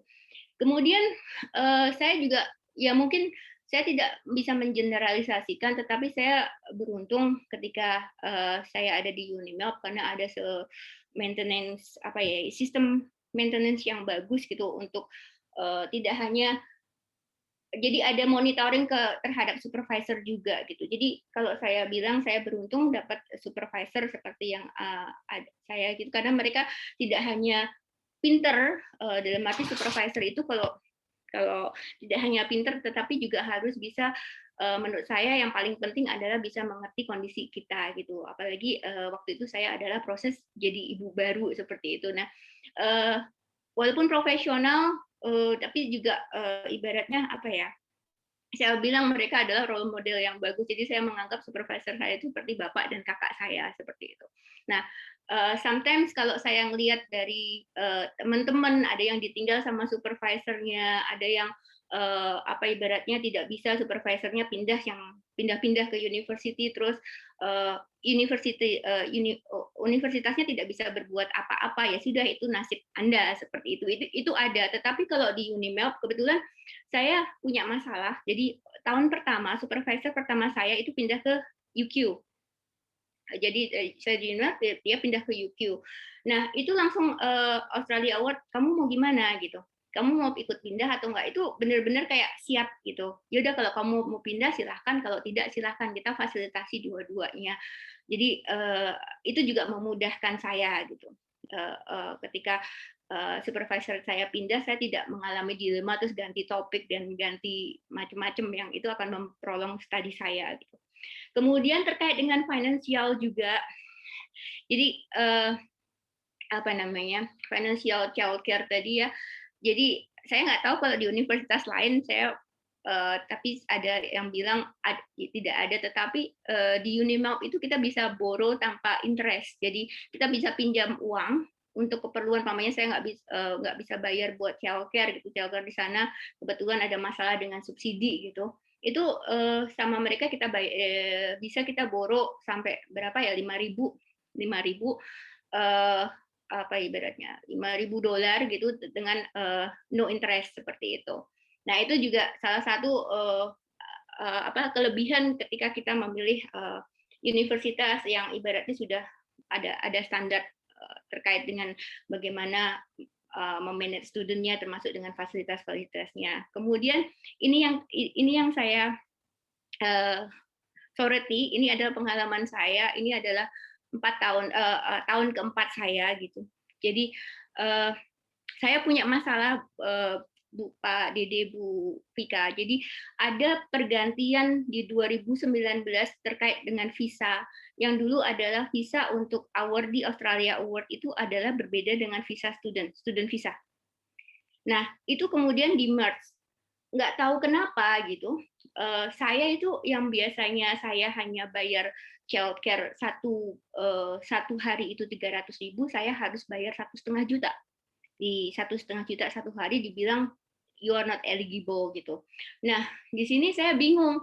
Saya bayar 1,5 karena masa hektik ya tahun keempat itu. Saya nggak bisa masukin. Kalau saya masukin itu saya harus bayar 1,5 juta gitu. Saya nggak punya uang gitu. Tapi saya kalau ada anak di rumah saya juga nggak bisa kerja gitu. Nah di sini Unimap turun tangan gitu. Sampai saya harus diarahkan untuk ke federal member. Itu di assist sama mereka di sana gitu. Sampai karena di sana kan sistemnya pakai Centerlink. Itu ya nanti kalau teman-teman atau adik-adik ada yang ke Aussie gitu pasti akan tahu apa Centerlink dan seberapa menguras energi dan pikiran dan emosi Centerlink itu. Nah, itu kita di-assist sampai sana, sampai ke federal member, kemudian sampai ini salah satu contohnya gitu, sampai dari federal member itu bilang oke, saya akan urus Centerlink. Karena apa? Karena saya berpegang bahwa saya adalah awardee Australia Award, di mana saya punya visa yang agak berbeda dengan yang lain. Jadi mau nggak mau kamu harus jadi kayak ada bargaining position gitu di sana gitu yang saya. Bahkan ketika saya bilang saya tidak bisa perpanjang lagi ya, kebetulan di tahun terakhir di tahun terakhir saya ibaratnya saya sekolah di sana, saya pas hektiknya itu anak saya tangannya patah, matanya kena tokso, hampir blind, kemudian baru ketahuan itu autoimun, kemudian ada masalah kidney, itu berturut-turut di tahun keempat. Jadi hampir saya setengah tahun itu ibaratnya tidak bisa melakukan setengah tahun lebih gitu. Mereka mengerti, bahkan mereka mau prolong beasiswa saya untuk lebih. Tadi saya bilang enggak, semakin diprolong saya nggak selesai gitu. Saya harus push diri saya. Oke, ketika masalah dengan Centrelink selesai, saya kejar. Tapi diberikan, jadi mereka benar-benar case by case Australia Award itu. Saya nggak tahu bagaimana. Jadi mereka benar-benar kayak kalau biasanya kan kalau beasiswa habis putus gitu ya, maksudnya udah kamu pulang gitu, mau selesai nggak selesai, itu tuh mereka berusaha untuk bantu saya sampai selesai, walaupun dengan ibaratnya ya itu sampai kalau kamu mau prolong, kita masih bisa ajukan ke DFED waktu itu, perwakilan dari Australia Award UniMelb seperti itu. Terus salah satu yang benefit saya gitu, terkait kenapa saya sekolah di UniMelb gitu, salah satu saya itu kalau di di postdoc itu kalau di Indonesia ada THR ya, itu saya dapat THR Bu Wika dari kampus. Jadi 1 tahun itu paling nggak masuk ke rekening itu $1.500. Itu kayak bagi hasilnya, karena kita juga jadi asistennya dosen seperti apa, tapi dibagi hasil. Nah, itu sangat transparan, itu yang saya sangat, bahkan sampai kita dikirimin coklat, para PhD itu dikirimin coklat ketika Natal dan sebagainya. Jadi saya pikir ya tidak semua universitas teman-teman saya yang menjalankan PhD di Universitas di Aussie juga mengalami itu. Jadi ya pilihlah ya kalau bisa ya yang terbaik seperti itu. Terus yang terakhir yang seperti ini, bahwa long term collaboration gitu ya, karena ibaratnya kita harus UNS kan kalau harus collaboration dengan top 100 ya universitas gitu. Jadi kalau bisa apply lah ke dari pengalaman universitas yang ada di top 100 itu, supaya nanti kalau collaboration itu akan ibaratnya akan gampang buat kita menjalin hubungannya dengan supervisor. Kemudian kenapa juga pengalaman saya ini, saya hanya merefleksikan diri saya, kemudian juga teman-teman saya ada memang mereka dari tidak dari UniMelb, saya tidak mau menyebutkan gitu, mereka gampang gitu submit seperti itu. Kalau saya walaupun dengan kondisi yang antah berantah gitu ya, anak sakit dan itu, saya nggak boleh submit, dan tapi ya ada untungnya gitu, ternyata saya minor revision gitu. Teman saya yang kayaknya submitnya duluan malah sampai saya sudah graduation, dia belum graduation. Itu salah satu keuntungan ketika kita pilih mungkin ya tadi supervisor itu menentukan sekali ibaratnya bagaimana kita ke depannya berhasil atau tidaknya. Kemudian karena saya juga menanyakan teman-teman, enggak, yang penting lulus tesis. Kalau supervisor di UniMelb itu rata-rata by publication gitu, harus publication ketika lulus gitu, dan mereka mentargetkan ibaratnya untuk Q1 seperti itu. Jadi kenapa Australia Award, kenapa saya pilih UniMelb, itu semua ada buah hasilnya kenapa saya pilih keduanya gitu. Nah, ini apa yang saya dapat. Jadi ketika setelah 4 tahun saya ada 2 jurnal, kemudian saya juga bisa long collaboration dengan supervisor saya, dan saya juga saya melihat ada kemungkinan juga saya pengen apply grants gitu dari Global Alumni dengan supervisor saya. Jadi kalau ini adalah foto anak saya gitu, Pak, Bapak, Ibu sekalian. Ini waktu saya bawa 2015, dan ini ketika pulang. Jadi dia benar-benar tumbuh di Aussie. Jadi kalau tadi dibilang bahwa apa cuman saya yang dapat gitu, enggak gitu. Makanya kenapa ayo saya juga mengencourage teman-teman mungkin yang lagi memikirkan master atau PhD di luar, better keluar gitu, karena family experience, kemudian kita dapat friendship, kemudian yang paling penting adalah kid education. Anak saya sampai sekarang bilingual seperti itu, dan itu mungkin kayak native speaker seperti itu, dan yang mungkin salah satu keuntungan di luar ini semua gitu, anak saya dengan tokso tidak jadi buta, kemudian kidney, autoimun dan sebagainya itu dengan treatment di Aussie kok ya pas kebetulan saya di sana gitu ya, terus dapat apa ibaratnya good treatment sampai akhirnya semuanya bisa terkendali seperti itu. Ya, saya mungkin ceritanya agak personal gitu ya, mohon maaf gitu, tapi nanti kalau saya akan coba jawab hal-hal yang mungkin general, karena saya juga banyak berinteraksi dengan yang bukan AAS, karena di Melbourne itu banyak community Indonesia yang juga bukan dari AAS, yang dari beasiswa lain. Jadi saya juga tahu plus minusnya jika pakai beasiswa ini biasanya masalahnya apa, beasiswa ini masalahnya seperti apa. Mungkin seperti itu Pak Ferry. Monggo kalau nanti ada pertanyaan saya lanjutkan. Terima kasih. Baik, terima kasih Bu Ratri. Sharing pengalamannya dengan studi di Australia dengan beasiswa Australian Award memang menarik ya Bu ya. Betul sekali apa yang disampaikan oleh Bu Ratri, karena saya bukan penerima Australian Award, saya penerima beasiswa dari Dikti. Memang benar apa yang disampaikan oleh Ibu Ratri, untuk beasiswa Dikti lebih ya benefitnya tidak sebesar yang ditawarkan oleh Australian Award. Juga kita stick atau jangka waktunya sangat spesifik, dan terutama benefit networking ataupun kegiatan-kegiatan bonding dan cultural assimilation itu tidak diperoleh di beasiswa yang lain. Memang karena itu saya sangat encourage teman-teman bisa mendapatkan Australian Award. Jadi kalau ada pertanyaan boleh ditanyakan secara langsung. Kalau yang sudah masuk di saya ini ada beberapa pertanyaan mengenai secara intinya ada 2 topik besar. Yang pertama mengenai application-nya, yang nomor 2 mengenai technical atau pengisian cara application-nya. Baik, kalau ada yang ingin bertanya silakan nanti angkat tangan atau membuat tanda raise hand. Nanti saya akan memberikan waktu buat teman-teman. Tapi untuk sementara silakan kita membacakan dulu pertanyaan yang sudah disampaikan dari chat box. Yang pertama adalah dari Aldi, S1 Akuntansi, dan Ibu Lintang dari Fakultas Ekonomi. Pertanyaannya adalah, secara saya gabung secara menjadi satu, apakah setelah selesai dari beasiswa ini harus pulang atau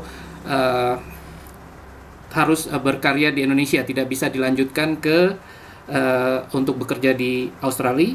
Yang nomor 2, sehubungan dengan application letter, apakah kalau sudah tidak lolos tahun pertama, untuk tahun berikutnya kita harus mencari application letter lagi, atau cukup pakai yang kemarin dengan memperbaiki hal-hal yang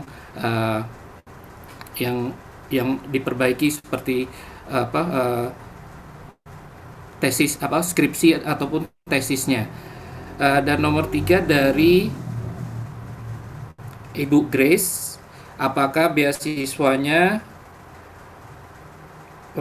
Bapak Lutfi, apakah bisa beasiswanya untuk mahasiswa transfer dari D3 ke S1, atau dari Bapak Rizky dari Fakultas Ekonomi, apakah bisa untuk double degree?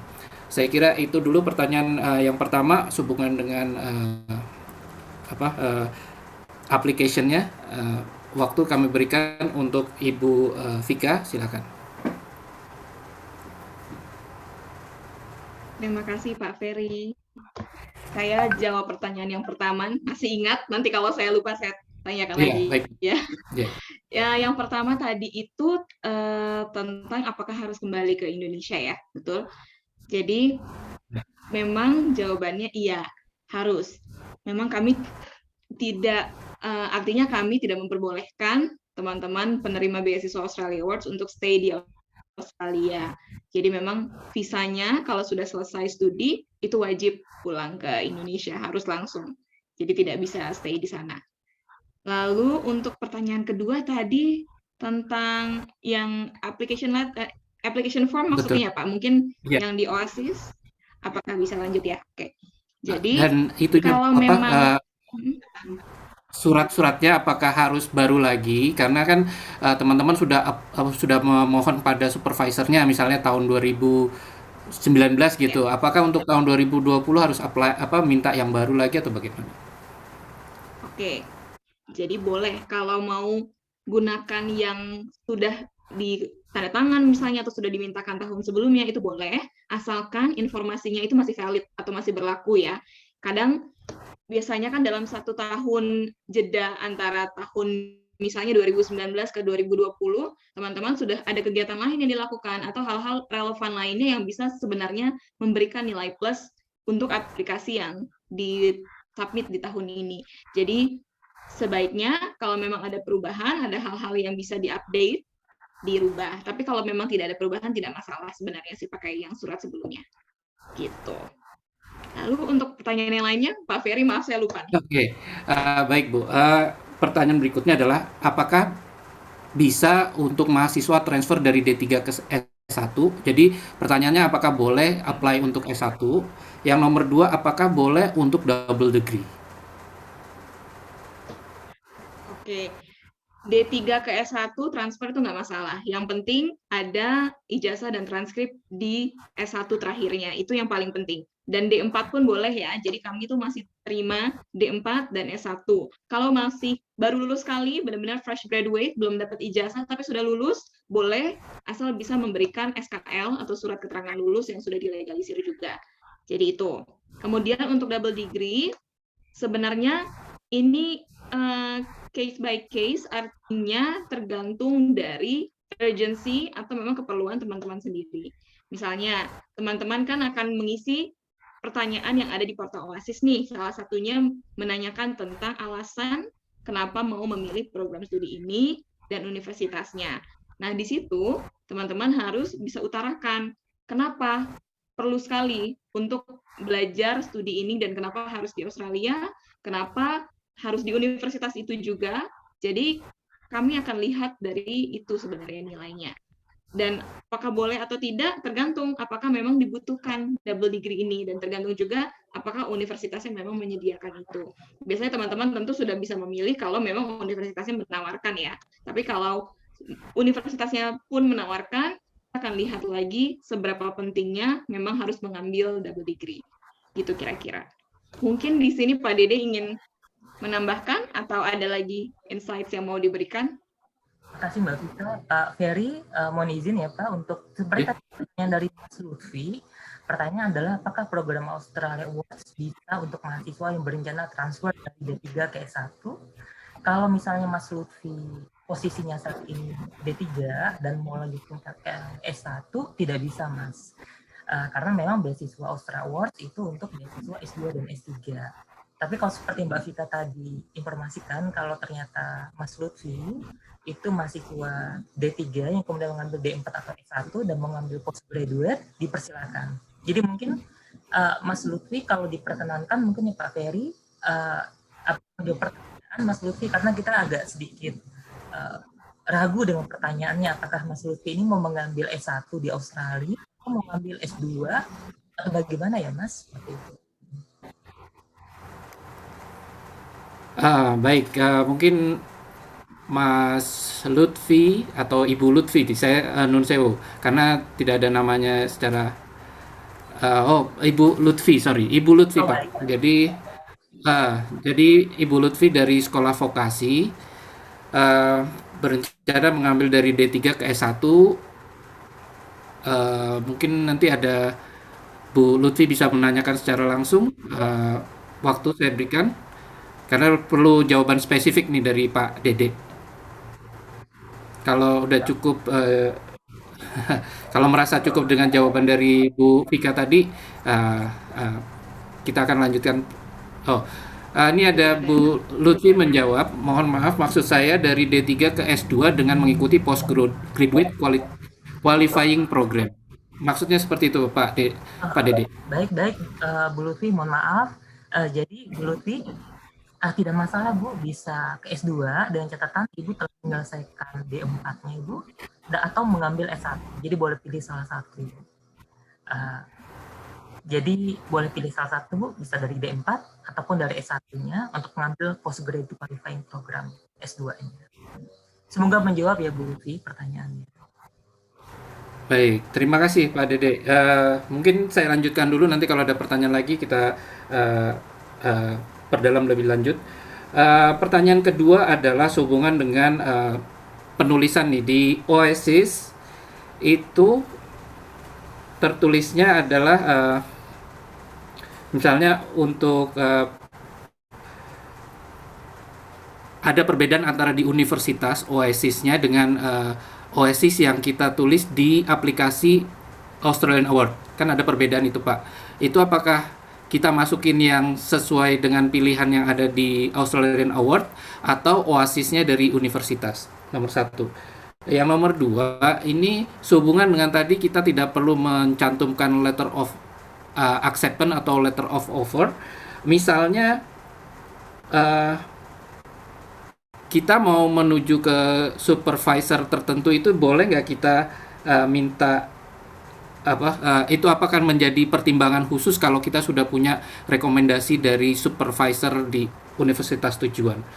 Dan yang terakhir ini ada pertanyaan dari Ibu Vivi Usmayati, ya, beliau ingin mendaftar dengan bidang spesifik development studies. Tapi development studies itu masuknya ke health securities. Padahal beliau ini bergeraknya di bidang ekonomi dan ekonomi NGO gitu. Saya kira pertanyaannya itu dulu. Mungkin nanti terakhir ada satu pertanyaan lagi dari rekan-rekan. Silakan Pak Dede atau Ibu Vika untuk menjawab. Saya bantu jawab dulu nggak apa-apa ya Mbak Vika, nanti tolong bantu. Silakan Pak Dede. Untuk yang pertama dari pertanyaan Ibu Grace, untuk pelamar Master Degree saat mengisi Oasis, apakah course detail yang dipilih harus sama persis di setiap universitas atau berbeda? Jadi Ibu, saran kita adalah memilih satu course yang sama, kemudian universitasnya yang berbeda. Ini dikarenakan sebenarnya strategi ini untuk menjawab pertanyaan, karena nanti ada pertanyaan yang harus Ibu jawab, yaitu kenapa Ibu memilih bidang studi ini? Seperti itu. Nah, kalau misalnya dua bidang studi yang berbeda, agak sulit Bu menjawab dikarenakan ada keterbatasan atau limitation space ya, yang untuk Ibu menjawabnya. Ada baiknya adalah saran saya secara pribadi adalah satu bidang studi atau satu courses, kemudian memilih dua universitas yang berbeda. Jadi Ibu bisa memberikan jawabannya akan lebih detail nantinya. Kenapa sih memilih bidang studi tersebut? Misalnya apakah karena bidang studi tersebut diperlukan di kampus Ibu dan sebagaimana, atau di tempat pekerjaan Ibu. Kemudian pertanyaan yang kedua, tadi mohon maaf Pak Ferry, tadi terkait apa ya Pak? Oke. Apakah surat rekomendasi dari supervisor tujuan itu memberikan kontribusi atas diterimanya Australian Award ini Pak? Baik Pak. Jadi memang seperti yang Mbak Vika informasikan, referensi dari supervisor itu hanya dibutuhkan bagi mereka yang mengambil S3 sebenarnya. Jadi bagi teman-teman yang mengambil S2 sebenarnya tidak memerlukan surat referensi atau rekomendasi dari supervisor sebelumnya. Tapi kalau memang mau dilampirkan silakan, tapi tidak mempengaruhi nilai sebenarnya.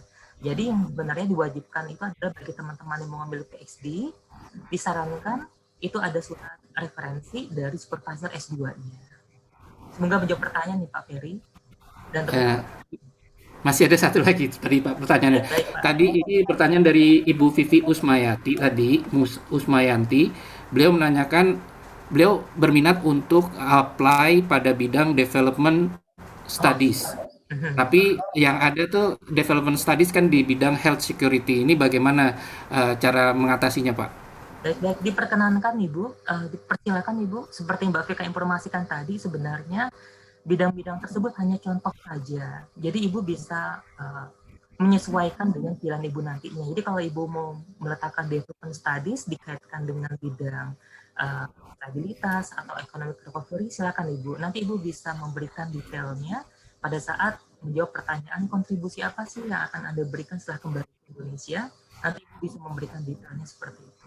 Bapak, saya boleh ngomong, Pak? Bicara sebentar sedikit menanggapi, karena saya yang bertanya. Oh, silakan Ibu. Oke. Nah, jadi ketika di additional form itu ada PDE-nya, Priority Development Area-nya, di situ dibilang kalau misalkan kalau mau ambil development studies, kliknya itu di health security, sedangkan di pemilihan stability atau di ekonomi itu nggak ada. Nah, itu gimana ya? Apakah harus milih non atau gimana? Iya, baiknya Ibu tetap, apakah ada alternatif lain di situ Ibu yang tidak diisi? Misalnya ada alternatif lain yang untuk lain yang bisa di sana? Saya udah dari beberapa jurusan dan yang paling mendekati itu cuma development study. Tapi memang kenapa development studies di health gitu? Saya cari link-linknya, oh nggak, saya nih background saya ada health sama sekali gitu. Saya coba di ekonomi agak sedikit jauh dengan ekonomi murni kayak gitu. Stability juga. Kalau bidang studi yang mau diambil nanti apa Ibu? Development study-nya terkaitannya? Master of Development Studies di UNSW. Oh baik. Tidak apa-apa Bu, sebenarnya memang saran kita adalah memilih development study dikaitkan dengan health security. Itu sebenarnya prioritas dari DFAT sebenarnya.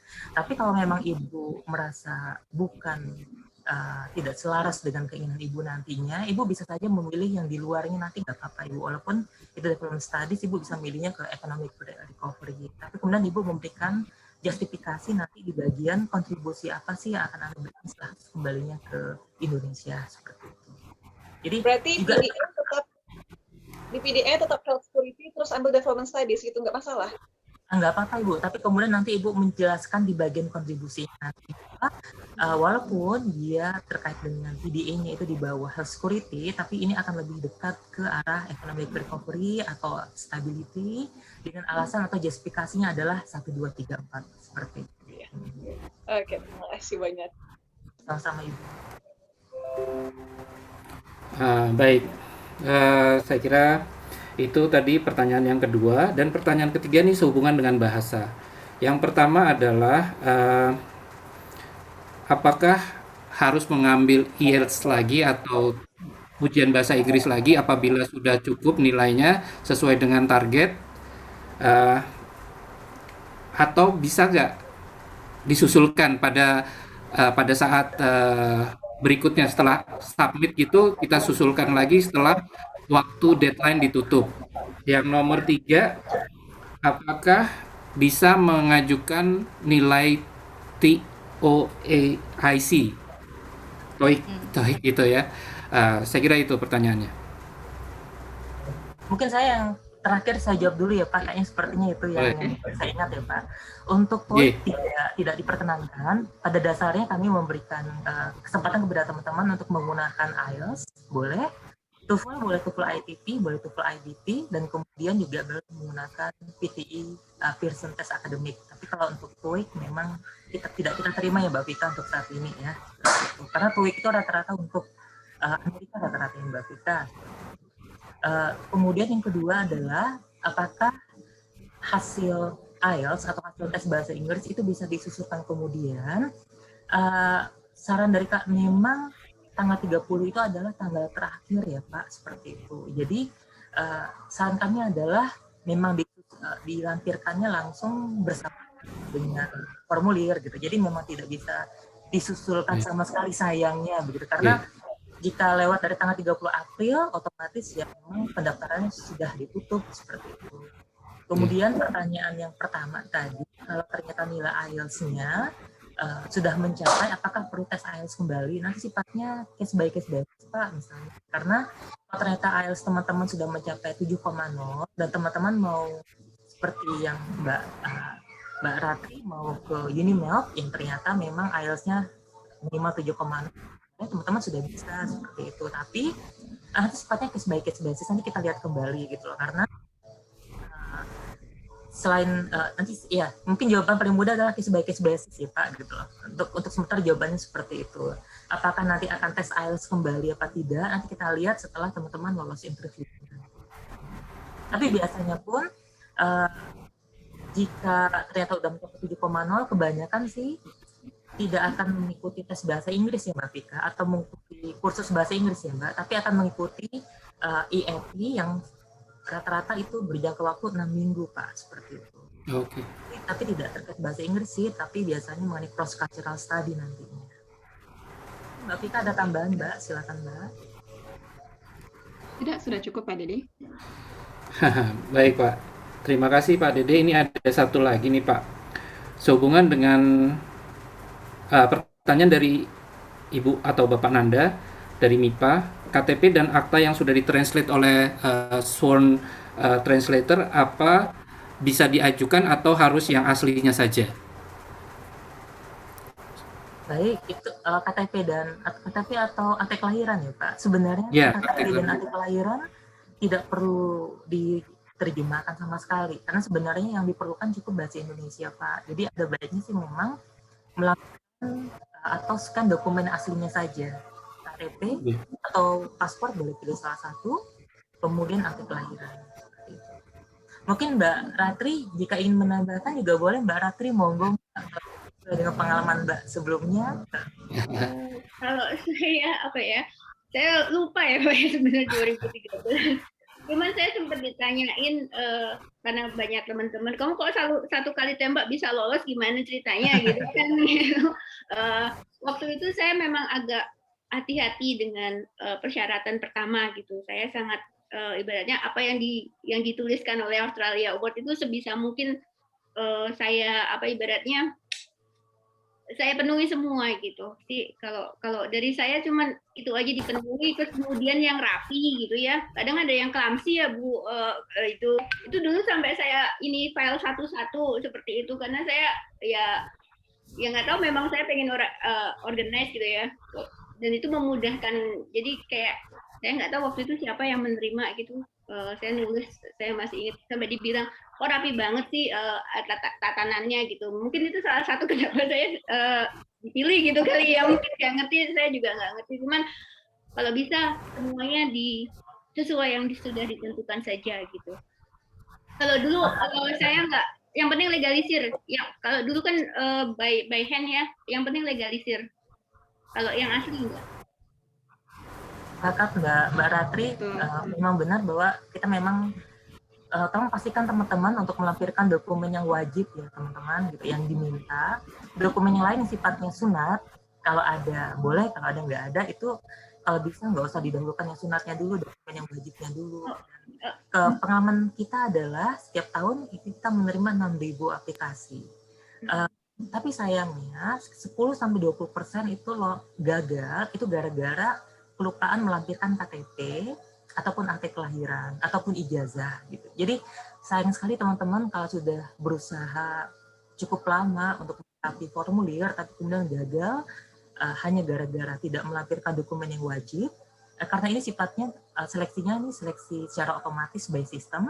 Jadi bagi teman-teman yang tidak melampirkan dokumen otomatis gugur secara sistem seperti itu. Jadi benar seperti kata Mbak Ratri, tolong pastikan dokumen yang wajibnya dicukupi. Dokumen yang lain yang sifatnya sunat, monggo boleh, tapi sebenarnya nggak dilampirkan juga tidak apa-apa. Terima kasih Mbak Ratri. Jadi mau nambahin sebentar. Jadi mungkin waktu itu belum online ya, waktu aplikasi saya gitu ya, masih bentuknya map-mapan, masihnya pakai lamaran seperti itu. Nah yang saya lakukan itu saya merasa harus memudahkan tadi, mana dokumen wajib, mana dokumen sunnah gitu ya. Tapi saya pengen dokumen sunnah itu jadi komplementari, jadi kayak jadi nilai tambah, itu saya pisahkan gitu. Jadi saya sampai urutkan, jadi di depan itu kayak ada checklist gitu. Sampai saya bikin seperti itu gitu ya, halaman pertama. Jadi gampang dicari. Jadi kayak udah kayak portofolio lah ibaratnya kalau saya bikin. Jadi saya pengen memudahkan saja sih waktu itu. Jadi itu juga mungkin dapat impression nggak Pak? Maksudnya kan ini salah satu taktik juga ya Pak. Mungkin kalau banget ya seperti itu, daripada yang masih ibaratnya administrasinya masih nyari-nyari, KTP-nya nggak ada, seperti itu. Kita coba urutkan. Kalau ada waktu Pak Ferry, kan saya juga boleh nambahkan yang perlu diperhatikan juga adalah CV ya Mbak Vika, yang karena teman-teman ada 6.000 aplikasi yang diterima dan itu dibaca.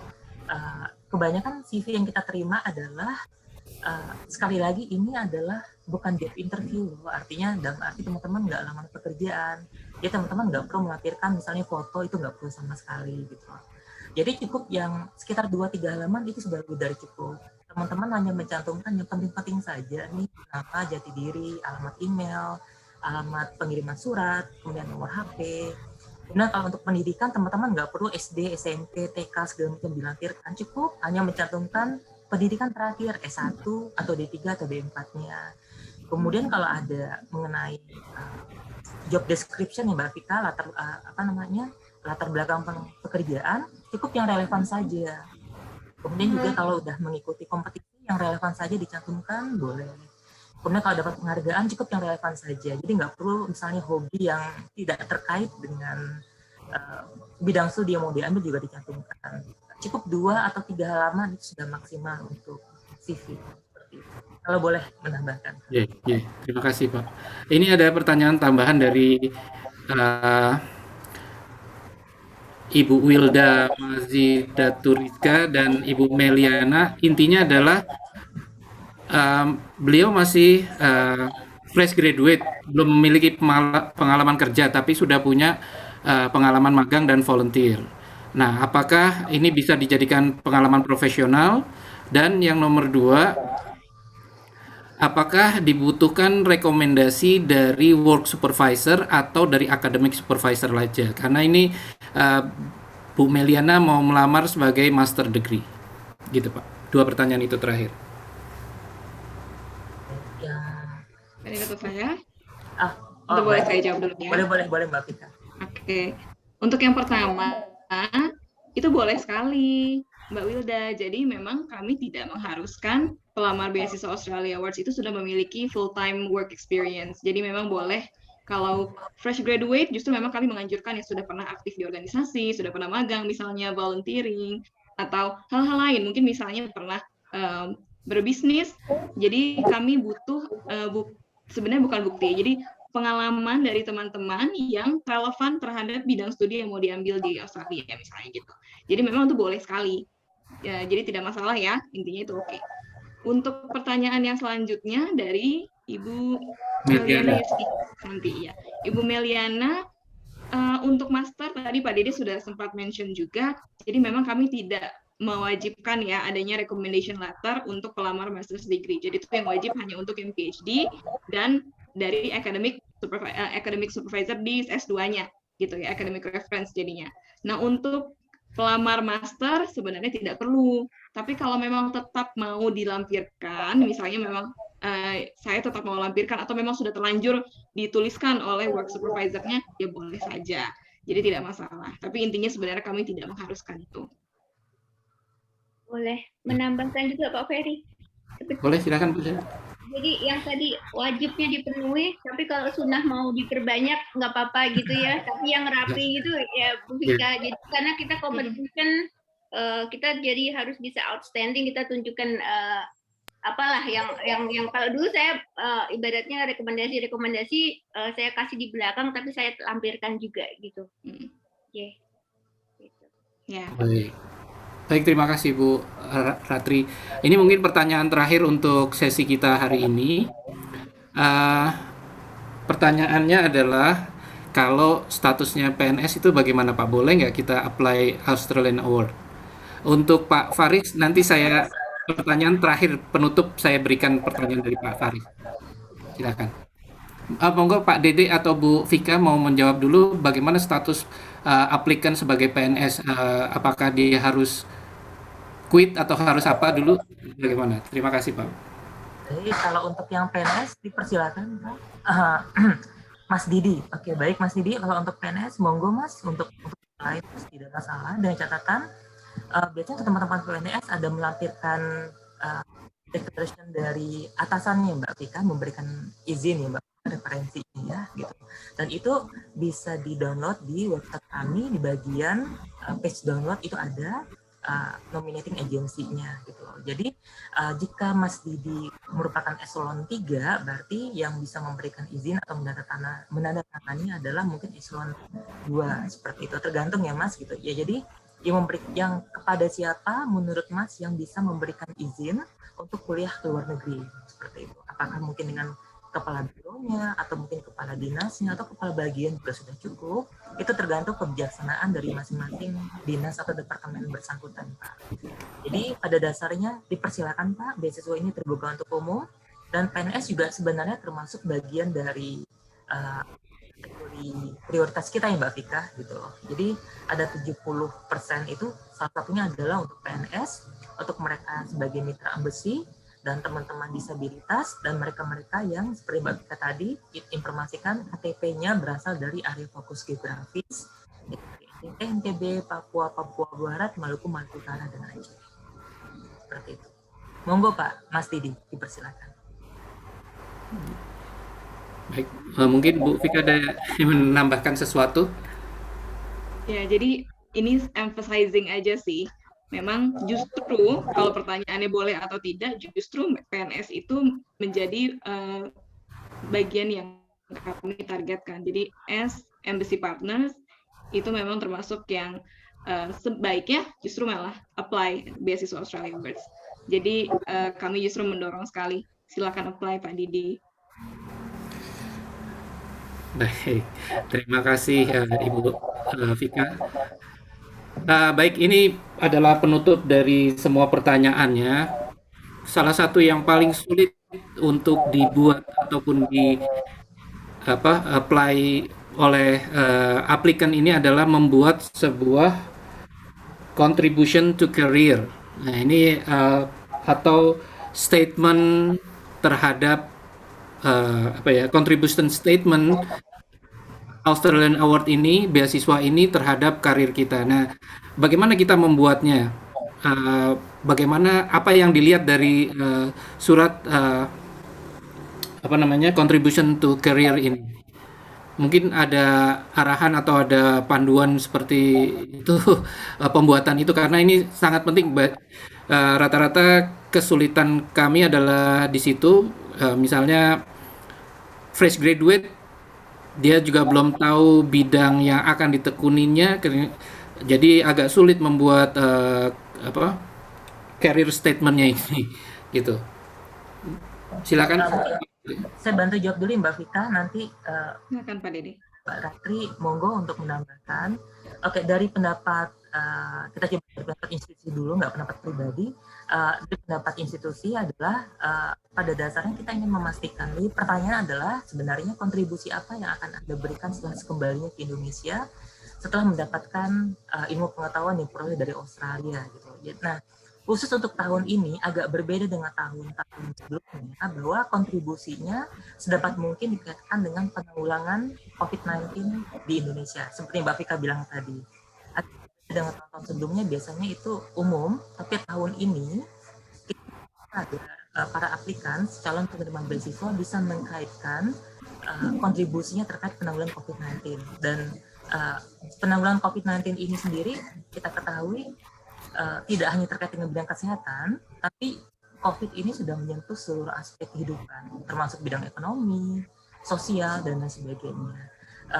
Jadi silakan Ibu dan Bapak untuk bisa mengkaitkannya dengan kontribusinya nantinya seperti apa ke depannya. Atau misalnya terhadap sivitas akademia, jika bekerja di kampus, mungkin kira-kira apakah sejauh mana nih bisa kontribusinya untuk bisa meningkatkan pengetahuan penelitian mengenai COVID-19, dampak sosial, dampak ekonomi, dan sebagainya. Jadi agak sedikit berbeda ya Pak Ferry tahun ini. Kita memintanya menjawabnya itu adalah terkait penanggulangan COVID-19. Dan tentu karirnya adalah karir ke depannya, seperti itu. Jadi kalau misalnya Ibu dan Bapak bekerja di PNS, asumsi kita adalah setelah kembali ke Indonesia, Ibu dan Bapak akan kembali ke institusi yang bersangkutan. Tapi kalau bagi Ibu dan Bapak yang bekerja di lembaga swasta, dipersilakan, artinya tidak harus kembali ke institusi yang sebelumnya, bisa saja pindah ke institusi yang lain, tergantung dari keinginan Ibu dan Bapak. Jadi mungkin Ibu dan Bapak bisa menjawab tergantung dengan arah ke depan karirnya seperti apa. Tapi itu tadi jawaban dari institusi. Tapi kalau jawaban secara personal, pribadi, kalau boleh menambahkan, seperti Mbak Ratri, saya juga penerima beasiswa, tapi sudah cukup lama Pak, tahun 2003, udah lama waktu itu, dan saya juga fresh graduate seperti itu. Nah waktu itu saya sih memperkirakan adalah setelah kembali ke Indonesia, saya bekerja di lembaga swasta. Walaupun saya nggak tahu sebenarnya lembaga swasta apa yang saya bekerja. Memperkirakan bahwa saya akan mempergunakan pengetahuan saya untuk 1, 2, 3, 4 gitu. Jadi kalau bisa adalah teman-teman yang fresh graduate walaupun belum tahu nih kira-kira ke depannya mau seperti apa, jangan khawatir. Yang penting teman-teman bisa memberikan jawaban yang sifatnya achievable yang pertama. Nggak usah yang terlalu muluk-muluk. Misalnya kita terlalu banyak menerima jawaban yang sepertinya ingin membantu atau berkontribusi untuk pembangunan provinsi ataupun Indonesia. Itu terlalu umum dan general.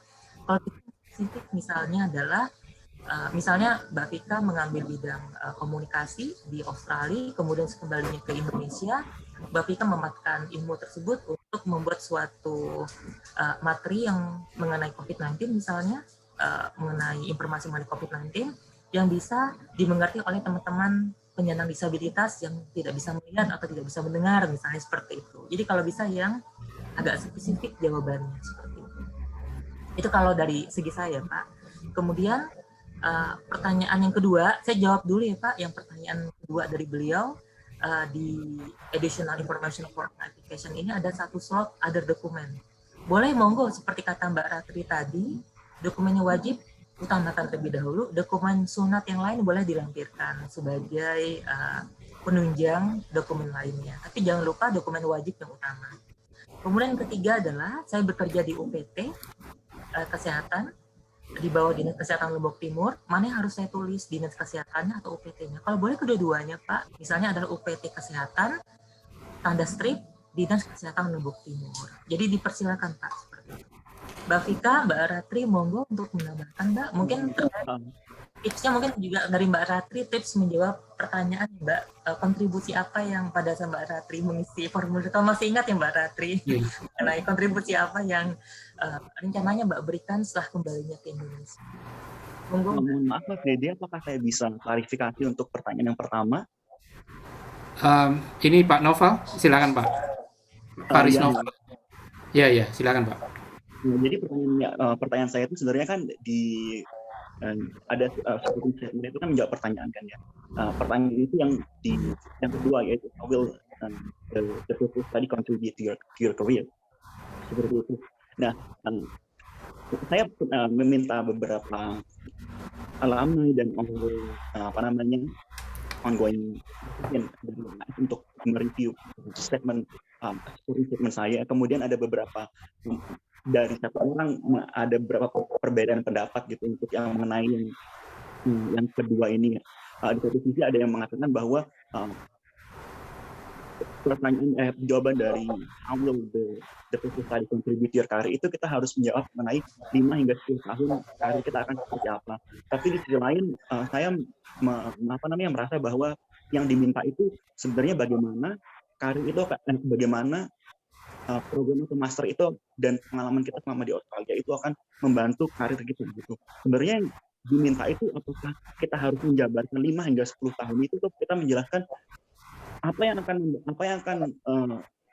membantu karir kita gitu. Misalnya apakah karena ada research center-nya sehingga kita bisa ada pengalaman di situ ataukah mungkin karena ada profesor dan lain sebagainya, kemudian dari network dan lain sebagainya. Sebenarnya yang diminta dari pertanyaan kedua untuk statement itu sebenarnya yang mana?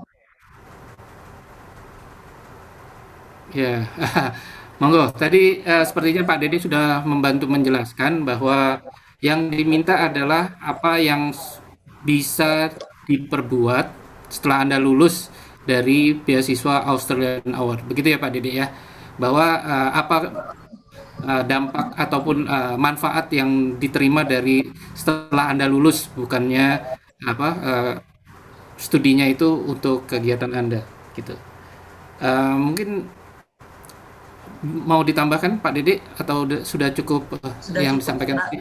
Jadi sebenarnya seperti yang Pak Ferry bilang tadi bahwa kita ingin tahu Mas kedepannya seperti apa rencana karirnya dan kira-kira bagaimana bidang studi yang Mas pelajari nanti di sana bisa berkontribusi ke pengembangan karir ke depannya, seperti itu. Baik, saya kira semua pertanyaan sudah diajukan. Mungkin saya akan mengkonklusi atau menyimpulkan sedikit dari apa yang sudah kita diskusikan, bahwa yang nomor satu adalah segala macam semua persyaratan yang dibutuhkan itu harap dipenuhi dulu. Kemudian supporting letternya bisa ditambahkan berikutnya. Tapi yang inti-intinya ya, atau yang wajib-wajibnya itu yang paling penting. Yang nomor 2 mungkin juga bisa saya simpulkan bahwa ada 200 beasiswa yang ditawarkan dari program Australian Award ini dengan melihat dari spesifik program yang dipilih gitu ya. Ada beberapa fokus penelitian yang menjadi program utama dari Australian Award, yaitu tadi sudah disampaikan oleh Bu Vika dan Pak Dede bahwa antara lain ada economic development, kemudian peningkatan SDM dan health security, terutama untuk penanganan pasca COVID untuk tahun 2021 ini. Baik, akhir kata saya ucapkan terima kasih atas kehadiran Ibu Vika dan Pak Dede, Ibu Ratri, dan teman-teman semua. Semoga apa yang kita diskusikan sore ini bisa memberikan pencerahan buat kita semua. Utamanya adalah kita bisa studi lanjut setelah kita selesai dari S1 ini. Saya juga mengingatkan bahwa ada beberapa informasi yang menarik ya. Jadi nggak cuma dari Australian Award ini, ada beberapa bentuk yang bisa Anda setelah Anda studi lanjut, setelah Anda selesai kuliah di UNS, masih ada beberapa program lanjutan yang bisa Anda pilih. Tapi kita juga mensupport Bapak dan Ibu semua untuk apply studi lanjut S2 dan S3, apalagi dengan bantuan beasiswa Australian Award ini yang memberikan manfaat yang sangat besar seperti yang disampaikan oleh Ibu Ratri. Baik, kami juga masih ada beberapa sharing session yang lainnya. Tunggu aja beritanya dari websitenya International Office, dan kita juga masih ada beberapa program buat mahasiswa nih yang menarik, seperti Global Challenge, yaitu ya kalau Anda berminat untuk cari short course di luar negeri sebelum mendapatkan beasiswa Australian Award, mungkin Anda mau short course dulu. Ada beberapa program yang ditawarkan oleh UNS juga. Baik, terima kasih semua atas perhatiannya dan kontribusinya untuk kegiatan kita hari ini. Kami juga mengingatkan bahwa ada presensi yang harus Anda isi di chat box, dan ada beberapa informasi lagi.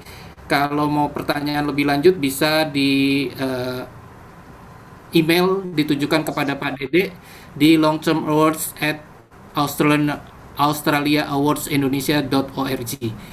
Akhir kata, waktu dan tempat saya kembalikan kepada Mas Indra sebagai pembawa acara. Akhir kata, wassalamualaikum warahmatullahi wabarakatuh. Waalaikumsalam warahmatullahi wabarakatuh. Terima kasih kepada Pak Ferry yang telah menjadi moderator pada pemaparan Australia Awards Scholarship, dan juga kepada para pembicara kita pada siang hari ini. Ada Mbak Vika, ada Pak Dede, dan Bu Ratri. Informasi yang telah disampaikan sangat bermanfaat, dan saya menyambung informasi yang telah disampaikan oleh Pak Ferry tadi, bahwa di UNS ada sebuah program yang namanya Global Challenge. Itu memang ditujukan kepada mahasiswa UNS yang ingin melakukan atau ingin mendapatkan pengalaman studi lanjut, bukan studi lanjut, tapi studi ke luar negeri selama masih menjadi mahasiswa UNS. Nah, dengan harapan nanti kalau ingin studi lanjut setelah lulus kuliah, pengalaman yang telah didapatkan selama ikut program ini bisa jadi pertimbangan oleh reviewer di penyedia beasiswa di studi lanjut berikutnya, begitu. Jadi yang mahasiswa UNS silahkan bisa menilik IG kami untuk informasi lengkap tentang pendaftaran dan syarat-syarat untuk ikut program Global Challenge ini. Dan suatu saat kalau misalnya Anda beruntung, Anda bisa menggunakan kesempatan itu untuk daftar di Australia Award Scholarship. Ya, saya ucapkan terima kasih kembali, terima kasih sekali lagi kepada para peserta yang sudah hadir, dan semoga apa yang telah disampaikan pada sesi informasi ini bermanfaat untuk kita semua. Saya sebagai MC mohon maaf apabila ada salah kata dalam acara ini. Terima kasih. Wassalamualaikum warahmatullahi wabarakatuh. Waalaikumsalam warahmatullahi wabarakatuh. Ya. Silakan jika ingin meninggalkan meeting ini. Terima kasih Pak Dede dan Bu Vika. Nun sewu nih, apakah ada bimbingan untuk menuliskan atau membuat proposal Australian Award supaya kesempatan kita bisa terbuka lebih lebar lagi, Pak? Atau mungkin ada program khusus untuk UNS gitu? Kalau sepertinya nggak ada ya Pak, belum ada ya Pak. Tapi ya, mungkin bisa dibuat.